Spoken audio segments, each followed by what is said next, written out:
नमस्कार, प्रणाम, जय मिथिला। हम छी रवि कौशल उपस्थित छी। अहाँ तक बीच अहाँ देख रहल हैब तऽ मिथिला सिटी न्यूज देख रहल छी। अहाँ सबके किछु बताबऽ जा रहल छी जे बहुत दिन से मतलब लगभग काल्हि से एक मैसेज बराबर आबि रहल छै, और मैसेज में जे मोबाइल मैसेज आबऽ के बाद ओकरा कैंसिलो नहीं कऽ सकै छी। ओहिपर ओके के बटन देल रहै छै, ओहिपर से अहाँ ओकरा कऽ सकै छी तऽ ओ हटि जेतै। लेकिन एक मैसेज छै 2 दिन से बराबर आबि रहल छै, अहाँ सबके देखाबऽ जा रहल छी। ई देखियो, ई मैसेज बहुत देर से हमरा मोबाइल में आयल छै, लेकिन एकरा हम रोक के रखने छी।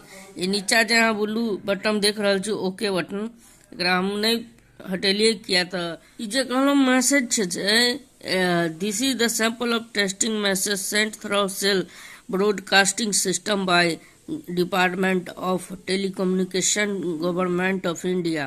प्लीज एमे छै, please ignore this message as no action is required for your end. मतलब और भी छै, हम पढ़ि सके छलहुँ, लेकिन बता दी जे कोई भी तरह के मैसेज आब रहल छै सबके लगातार मोबाइल में, और जैसे आके घबराए के जरूरी नहीं छै। ई सरकारी के तहत छै, सरकार के द्वारा ई चलाल जा रहा है, लेकिन ज़्यादा घबराए के नहीं। हाँ, किछु आबे के बाद ई सब जो मैसेज अबै छै तऽ ई नहीं घबराए के, लेकिन मोबाइल कुछ देर के लेल हैंग भऽ जाइ छै। हम अखन कुछ दिन पहले मोबाइल लेने छलहुँ, लेकिन मोबाइल जो है ये मैसेज आवे के बाद हैंग करे लगे। घबराए के जरूरत नहीं छै। और सरकारी अनुसार, सरकार के अनुसार में लिखल छै नेशनल डिस्टेंस मैनेजमेंट अथॉरिटी ई टाइम, मतलब कानूनन ई छै सरकार के, हर एक जे भारतीय है ओकरा मोबाइल पर जा रहल छै तऽ घबराए के जरूरी नहीं छै। ओके कऽ के में अहाँ के देल रहे नंबर, जे तारीख के अहाँ के मैसेज है तो में लिखल छै बस। और जेना कि दूर एक हिंदी में एक इंग्लिश में अहाँ के दू रंग के मैसेज अबै छै, देख सकै छियै। तऽ लिखल छै इमरजेंसी अलर्ट स्ट्रीम, कि कहने छलहुँ जे दू रंग के अबै छै मैसेज, एकटा हिंदी में तो एकटा अंग्रेजी में। ई हिंदी में छै आयल, अहाँ सबके देखा दीजिए। लिखल छै, जब यह भारत सरकार के दूरसंचार विभाग द्वारा सेल ब्रॉडकास्टिंग सिस्टम के माध्यम से यह भेजा गया है, एक नमूना प्रशिक्षण संदेश है।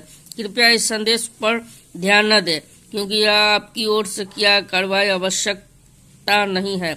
यह संदेश राष्ट्रीय आपदा प्रबंधन प्राधिकरण द्वारा कार्यान्वित किए जा रहे हैं। अखिल भारतीय आयात अलर्ट सिस्टम को जांचने हेतु भेजा गया। इस सिस्टम का उद्देश्य सार्वजनिक सुरक्षा बढ़ाना और आयात स्थिति के दौरान समय पर अलर्ट प्रदान करना है।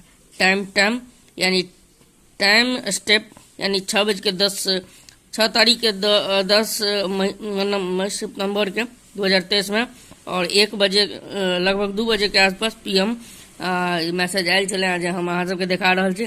बस घबराई के नहीं छै।